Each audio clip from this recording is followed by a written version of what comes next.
Assalamualaikum warahmatullahi wabarakatuh.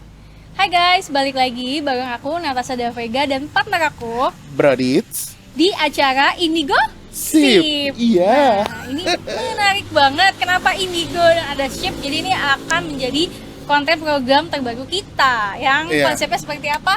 Seperti santai aja sister. Jadi kayak Iya, ngobrol-ngobrol. Tuh acara Luna Maya kan. Nah, kita kayak gitu tuh elegan. Oh, betul, Tapi betul. tetap pakaian mencoba Nusantara aja. Iya, betul. Gitu, dan kayak ngobrolin keseharian gitu loh, Dav. Iya, Kayak iya. kayak teman-teman yang kayak di komen kayak banyak banget ya. Jadi kayak misalnya ke Dav, kok aku gini. Nah, ini dibahasnya di sini gitu. Jadi ini bisa menjadi platform curhatnya para indigo karena kan ada yang sudah sadar, ada yang dari kecil, ada yang baru spiritual awakening dan mereka nggak tahu cara ngebalance-nya gimana. Iya benar. Ada yang mikir tuh itu misalnya ngelihat penampakan, sangkanya halusinasi, mereka Iya. jadi ke psikiater Betul. gitu. Nah di sini tuh bisa menjadi wadah kalian bisa cerita atau sharing apapun. Iya. Terus kita juga mau ceritain keseharian misalnya. Mm-mm. Kadang gini nih ya, indigo tuh nggak selalu melulu melihat setan guys. Jadi indigo tuh banyak kemampuan yang berbeda-beda gitu. Iya, kan. kadang melihat tagihan juga ya. Bisa. Itu juga serem. Terus Iya. apalagi? Gitu sih. Jadi misalnya kita mau di sini ngebuka keseharian sebagai orang indigo tuh apa aja sih? Jadi nggak cuma ngelihat setan gitu. Terus ada jenis-jenisnya indigo. Oh, ada. Tapi kalau aku nanti mungkin mau sharingnya jenis-jenis yang memang aku tahu ya, Iya, bahasa sehari-hari. sehari-hari, Tapi iya. nanti mungkin bisa ditulis atau kita cari lebih riset lagi nama-namanya. Iya.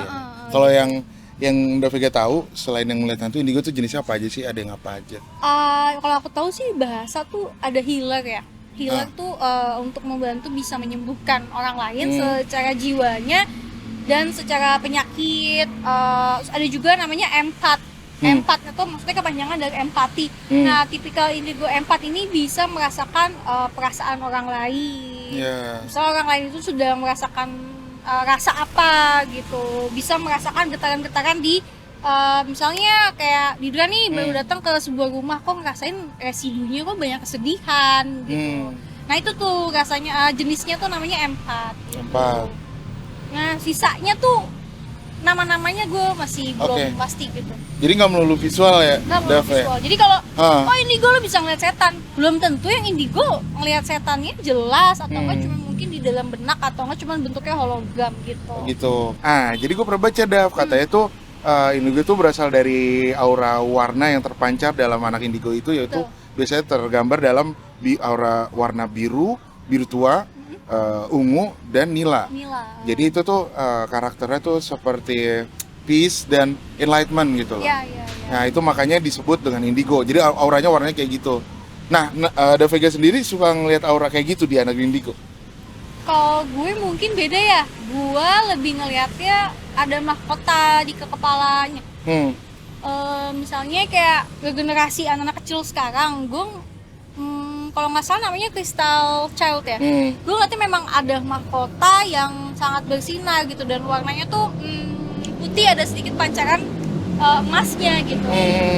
Jadi memang indigo itu tuh basicnya adalah punya kepekaan tinggi dan cerdas. Biasanya mereka punya kejeniusan sendiri dan kecerdasan sendiri. Iya. Biasanya memang dari kecilnya kayak banyak aktif bergerak, sulit diatur, atau enggak dia tuh kayak punya fokus. Misalnya yang dia fokuskan tuh yang out of the box biasanya. Iya. Nah ini kita lagi ngomongin masa kecil lo berarti ya.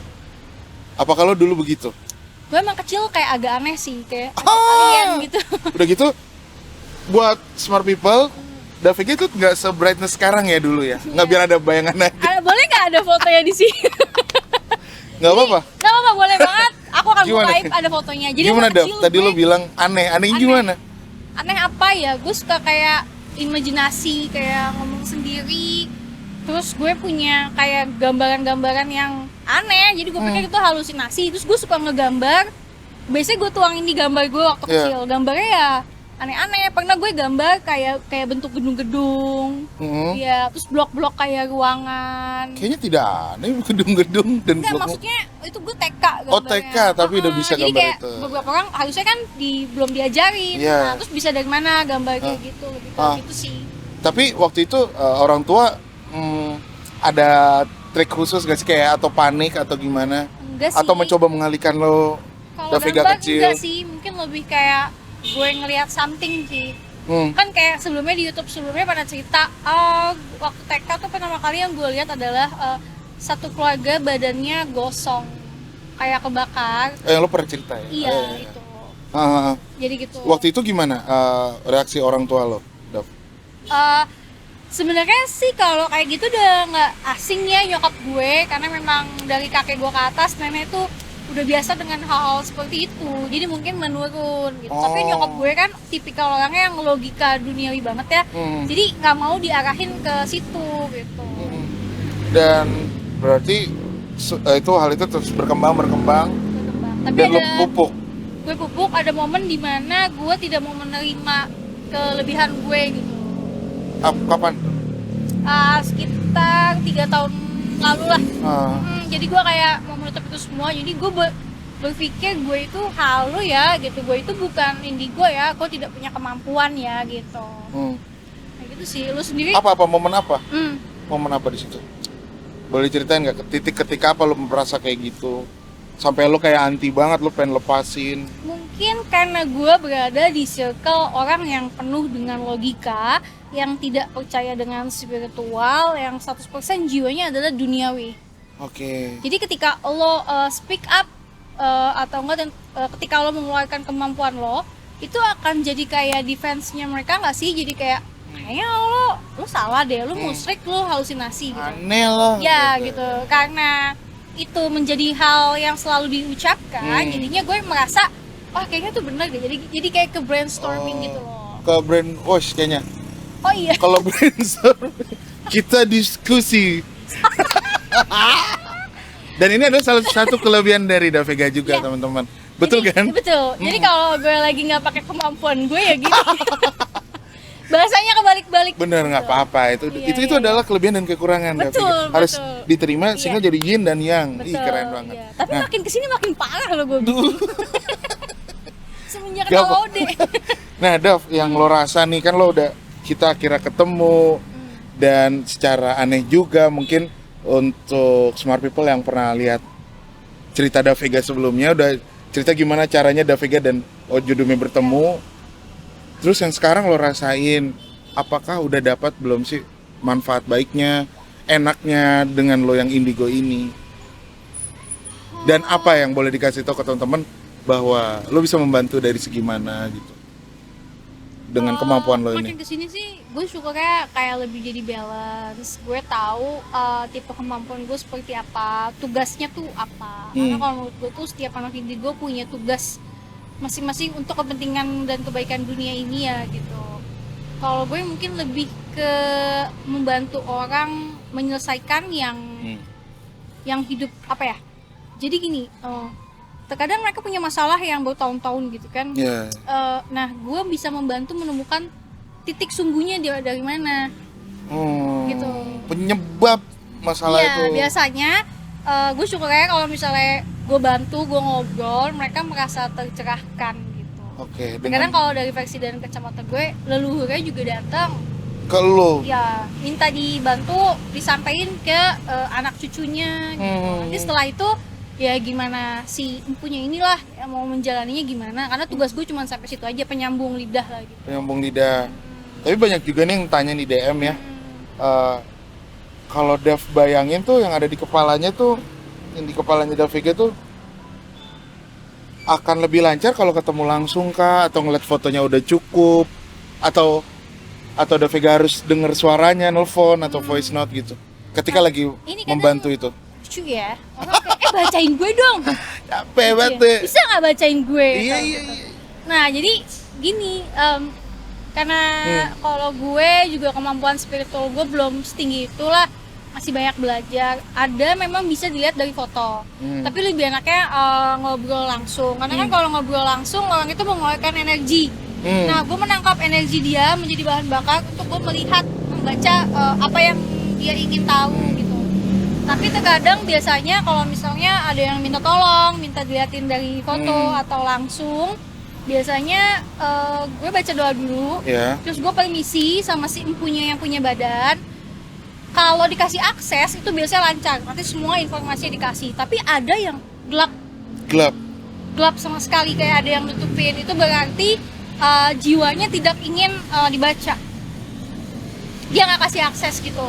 Kalau dari yang gue alamin ya, atau enggak memang si yang jaga mungkin kodamnya nggak kasih izin, atau enggak memang belum waktunya gitu. Jadi terkadang kalau ada yang minta tolong, minta dibacain, gue pasti kayak nanti ya, lihat dulu, kalau gue dikasih akses gue akan sharing, tapi kalau nggak dikasih akses ya gue enggak gitu. Itu kayak gitu, jadi juga penuh dengan attitude dan tata krama ya. Gitu. Awalnya enggak. Kok Jadi ini pengalaman familiar. waktu baru banget spiritual awakening, ya biasalah si Iya. riset, si kepo. Siap. Lo kan ngasih lihat foto. Iya Jadi dia betul. Ya kita kan TikTok itu banget. Jadi dia kirim foto saudaranya dia. Tolong dong dilihat dia siapa nih dulunya, atau enggak yang jagain siapa. Ya. Nah, karena si anak baru ospek, gue langsung main lihat aja gitu, tanpa terus? baca doa dan permisi.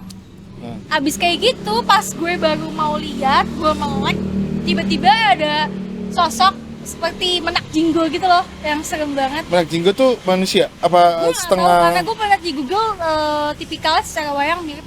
Hah. Tiba-tiba dia keluar dari fotonya terus nampol muka gue.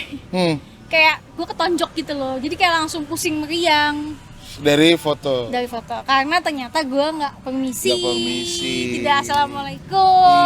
Iya. Jadi dia merasa siapa nih baca-baca. Oh, tahu kan. Iya, ternyata kan Bocah mana. spiritualnya tinggi juga. Iya betul. Tapi kan sampai akhirnya sekarang udah kenal kan, udah dekat. Udah kenal. Dan kapok baca dia lah. Jadi, nah yang menarik nih Dav, ketika lu baca, apakah lu membaca Akashic Record-nya dari orang itu? Setelah 1000 kali percobaan, Oke. pelatihan, apakah bisa disimpulkan seperti itu? Bahwa Jadi ini pertama kalinya sih nge-spill di muka umum. Kan muka umum. Kemampuan gua adalah tipikal bisa melihat film masa lalu dari seseorang. Masa lalunya itu bukan dari masa sekarang, tapi masa-masa terdahulu. Anggaplah dengan gampangnya reinkarnasi. Kenapa gua nggak pernah sharing kan? Karena tidak semua orang percaya dengan reinkarnasi. Betul. Gitu. Tapi kalau yang gue lihat itu adalah film di masa-masa lampaunya dia gitu. Random aja, random. Dan random. Jadi misalnya dia udah pernah hidup berapa kali, pernah jadi dokter, jadi polisi. Nah mungkin gue ngeliatnya bukan yang jadi dokter yang polisi, mungkin yang tukang masaknya gitu. Nah terkadang ternyata itu bisa membantu untuk menjadi pintu gerbangnya spiritual orang itu sendiri gitu. Dan juga itu secara percaya nggak percaya, kadang juga yang kita dan gue dengar dari Da Vega juga itu membantu masalah orang tersebut saat ini ya. Iya. Iya, ternyata ada nyangkut, ada beberapa yang nyangkut, ya, mungkin betul. nyangkut. Nah disinilah Indie Gossip adalah tempat membaca Akashic Record kamu dan teman-teman yang curhat, makanya Ya. curhat, Ya. komen. Komen, terus nanti kita juga mungkin bakal ngundang teman-teman yang lagi spiritual awakening. Banyak banget sih ternyata. Banyak ya. Kayaknya semenjak pandemi kemarin di tahun kembar itu kayaknya itu menjadi titik balik spiritual awakeningnya bangsa kita nih gitu. Iya. Dan kita pun tanpa menggurui ya. Iya. Tanpa menggurui juga, jadi bersharing. Iya. Ini tuh tempatnya santai banget. Kita ada di Nasi Padang Bintaro nih, Pelangi. Iya. Jadi kalau emang gak nyaman muka bisa dibelung. Itu kata produser kita. Iya, jadi santai ya, Iya, Dav santai. ya. Terus nih ya, kalian bisa lihat nanti di Ojodume tuh Indigo Clinic pakai kalung-kalung yang gede banget gitu kan, kodam-kodam bawa keris. Enggak guys, kita pakai sneakers. Kita gaul di Senopati, nonton konser, kita nonton konser Ardhito Pramono. Kacau, di mana SCBD tuh ya? SCBD. Iya, nah. Jadi anak Indigo nggak melulu di petilasan. Kami udah maju guys, kita udah ke Senopati ya. Siapa tuh yang ngomong gitu kan, emosi. Iya benar. Gue sebel kalau baca-baca komen di Kenapa? TikTok. Nah, Ini klinik nih, musik nih gitu. iya. Masalah klinik, modern dan musik nanti kita akan bahas lagi di episode selanjutnya. Gitu. Siapa? Sama gue lagi. Iya, Belum ada bintang tamu soalnya. Enggak ada. Oke, silakan ditutup. Oke, jadi itu gue program kita hari ini. Iya, Sebenarnya kita bener. masih ngebaca nih cocoknya gimana. Tapi intinya ini adalah menjadi wadah rumah para indigo yang baru sadar ataupun yang sudah sadar. Aku pengen ngumpulin semua temen-temen yang punya kemampuan yang sama supaya nggak merasa sendirian lagi, tidak Iya. merasa gila. Kalian udah punya wadah dan tempat yang tepat gitu.